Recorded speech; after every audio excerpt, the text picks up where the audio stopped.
We have taken a decision as a party that 400 acres which this government is eyeing like a real estate broker, ఆ 400 ఎకరాలను ఎట్టి పరిస్థితుల్లో, ఇది కేసీఆర్ గారి మాట, మా పార్టీ మాట, మా పార్టీ తరపున మేము మాటిస్తున్నాం, 3 ఏళ్లలో మేము ఖచ్చితంగా మళ్ళీ ప్రభుత్వంలోకి వస్తున్నాం. ప్రభుత్వంలోకి వచ్చిన తర్వాత మేము ఆ 400 ఎకరాలని మొత్తం హైదరాబాద్లో, మొత్తం తెలంగాణలోనే అతి పెద్ద ఈకో పార్క్ గా ఏర్పాటు చేస్తాము.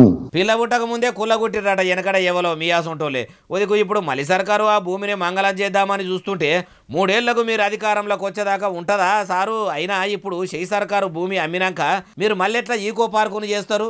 ఇప్పుడే నేను స్పష్టంగా చెప్తా ఉన్నా, ఈరోజు ఎవరైనా రేవంత్ రెడ్డి విసిరే బిస్కెట్ల కాశపడి, రేవంత్ రెడ్డి చెప్పే మాటల కాశపడి ఆ ల్యాండ్ 1 ఇంచ్ ఎవరన్నా కొనుక్కున్నా మళ్ళా కుండ బద్దలు కొట్టినట్టు చెప్తున్నా, మమ్మల్ని తర్వాత అనొద్దు. ఖచ్చితంగా ప్రతి ఇంచ్ తిరిగి వెనక్కి తీసుకుంటాము.